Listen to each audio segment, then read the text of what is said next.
Le Dai Juan, également connu sous le nom de diable de Tasmanie, a dû faire face à des défis de survie inattendus et féroces dès sa naissance.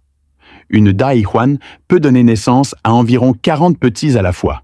Mais la mère Dai Juan n'a que 4 tétines et la nurserie de la mère est limitée en espace. Les petits de Dai Juan doivent subir une concurrence féroce pour survivre.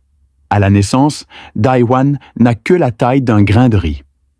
La pousse commence 2 semaines après la naissance et les cheveux poussent après 7 semaines.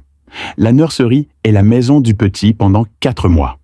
Seuls 3 petits ont survécu de cette mère, Dai Juan, 2 femelles et un mâle. Les jeunes Dai Juan à cet âge sont juste au bon âge pour quitter le nid. Ils devraient se méfier des prédateurs dans la forêt. Les oiseaux de proie comme les aigles pourraient facilement attraper les enfants fragiles de Dai Juan. Cependant, les parents de Dai Juan n'élèvent pas leurs enfants ensemble et ce fardeau est confié à la mère Juan. Les 3 petits sont son dernier espoir. Alors sa mère, Dai Juan, sortira également pour chercher de la nourriture avec diligence pendant la journée. En tant que visiteur fréquent de la plage, il sait que lorsque la marée descend, elle apporte avec elle toutes sortes de nourriture. Les algues qui viennent de la mer du Nord ne sont pas délicieuses, mais les fruits de mer cachés dans les algues peuvent être un délice pour Dai Juan. Son rival Bandai est de nouveau apparu. Ce n'est pas du tout sûr ici. À cette époque, la côte sera visitée par de nombreux prédateurs affamés. C'est pourquoi la mère vigilante Dai Juan a choisi d'évacuer cet endroit. Le 2e jour, un albatros mort s'est échoué sur le rivage. Bonne chance ce soir enfin. Mère Dai Juan, qui se rendait à la mer, sentit l'odeur et trouva un albatros. Mère Dai Juan a scanné les environs et a ensuite caché la nourriture aussi vite que possible.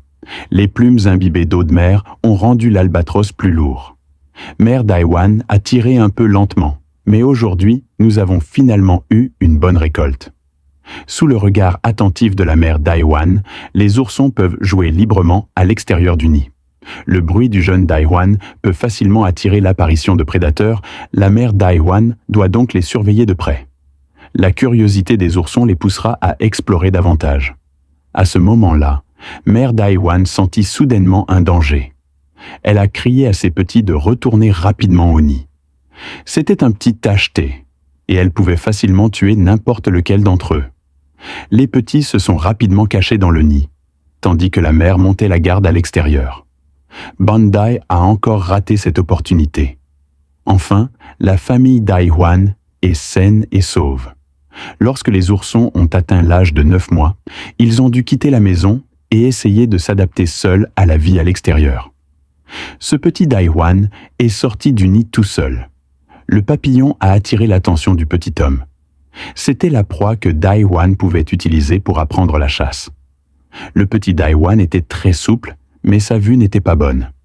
Après avoir senti l'odeur, Dai Juan a rapidement réussi à attraper un papillon de nuit, qui était également un mets très délicat. Le petit homme est devenu de plus en plus confiant. Il pourrait sortir la nuit. En plus de chercher de la nourriture, le petit Dai Juan cherchait également un petit nid où s'installer. Soudain, Dai Juan vit un homme adulte en train de dîner. Le petit Dai Juan n'a pas pu résister à la tentation de la nourriture. Il voulait également se joindre à ce dîner. Un veau nouveau-né n'a pas peur d'un tigre. Le jeune Dai Juan s'est précipité pour arracher la nourriture de la bouche de l'adulte Dai Juan. Quand il a mangé un peu de viande, Big Dai Juan l'a réprimandé. Le petit Dai Juan, effrayé, s'est rapidement enfui.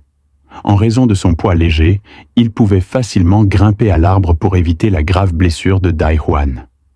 Le mâle adulte Dai Juan était plus lourd et n'avait aucun moyen de gérer le jeune Dai Juan. Finalement, le petit s'est caché dans l'arbre et était en sécurité. Mais il avait très faim. Pendant la journée, un petit kangourou rongeait le corps d'un kangourou.